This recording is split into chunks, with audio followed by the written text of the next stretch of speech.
गुजरात के अरब सागर की लहरों के नीचे एक ऐसा नगर सो रहा है जिसकी गलियों में कभी भगवान श्री कृष्ण का राज चलता था। एक नगर जो सिर्फ सुनहरी महलों और चौड़ी सड़कों के लिए नहीं बल्कि अपनी रहस्यमयी डूबने की घटना के लिए पूरी दुनिया में चर्चा में है। आज हम खोलेंगे उस खोई हुई नगरी द्वारका का रहस्य, जहां इतिहास, पुराण और विज्ञान तीनों एक साथ मिलते हैं। 1980 के दशक में भारतीय समुद्री पुरातत्वविदों की एक टीम ने गुजरात के ओखा तट के पास गोता लगाया। नीचे 40 मीटर गहराई में उन्हें पत्थरों की दीवारें, स्तंभ, सीढ़ियां और प्राचीन लंगर मिले। ये महज चट्टानें नहीं थीं, ये एक सुनियोजित शहर के अवशेष थे। कार्बन डेटिंग ने संकेत दिया कि ये हजारों साल पुराने हैं और महाभारत काल से जुड़ सकते हैं। कहानी महाभारत काल में शुरू होती है। मथुरा में कंस के वध के बाद कृष्ण यादव वंश के साथ वहीं बस गए, लेकिन कंस के ससुर मगध के राजा जरासंध ने बदला लेने के लिए मथुरा पर 17 बार हमला किया। जनता को बार बार युद्ध से बचाने के लिए कृष्ण ने समुद्र तट पर एक नया सुरक्षित नगर बसाने का निर्णय लिया। उन्होंने समुद्र देवता से प्रार्थना की और समुद्र देवता ने उन्हें 12 योजन भूमि का आशीर्वाद दिया। इस भूमि पर विश्वकर्मा ने अद्भुत नगर बसाया। द्वारका 7 विशाल द्वारों वाला, महलों से सजा, बगीचों और मंदिरों से भरा। यह नगर समुद्र के बीच द्वीप पर था और दूर से देखने पर किसी स्वर्गिक लोक जैसा लगता था। द्वारका सिर्फ राजधानी नहीं बल्कि व्यापार और संस्कृति का केंद्र थी। यहाँ से भारत ने कई देशों से समुद्री व्यापार किया। समुद्र में मिले प्राचीन लंगर इसका प्रमाण है। नगर के बीचों बीच कृष्ण का महल था, चारों ओर से सोने के महलों और रत्नजटित गलियों से घिरा।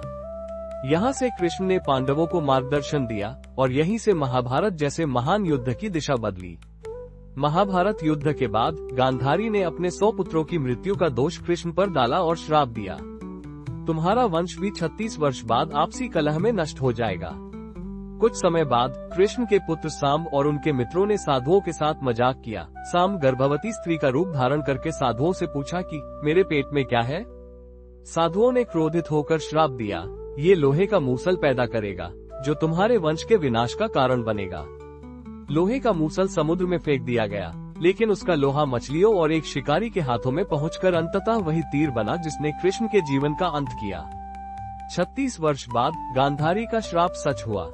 यादव शराब के नशे में आपस में लड़ पड़े। भयानक संघर्ष में पूरा यादव वंश नष्ट हो गया।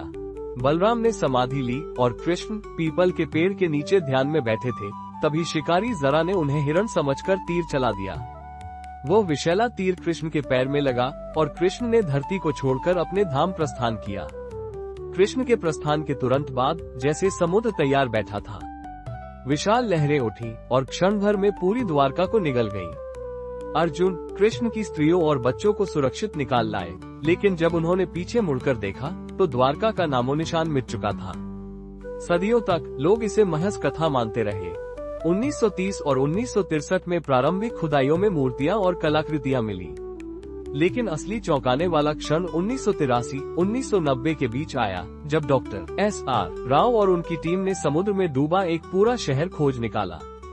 नक्शे से पता चला इसका आकार बिल्कुल 12 योजन भूमि का था, जैसा भागवत पुराण में वर्णित है।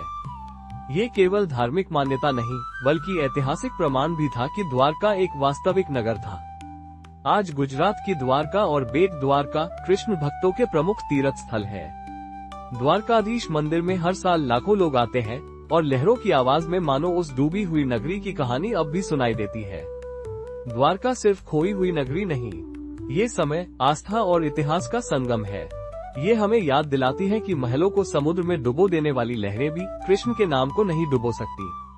आज भी समुद्र की गहराइयों में वो स्वर्ण नगरी चुपचाप लेटी है, अपनी अगली खोज का इंतजार करती हुई। हरि बोल।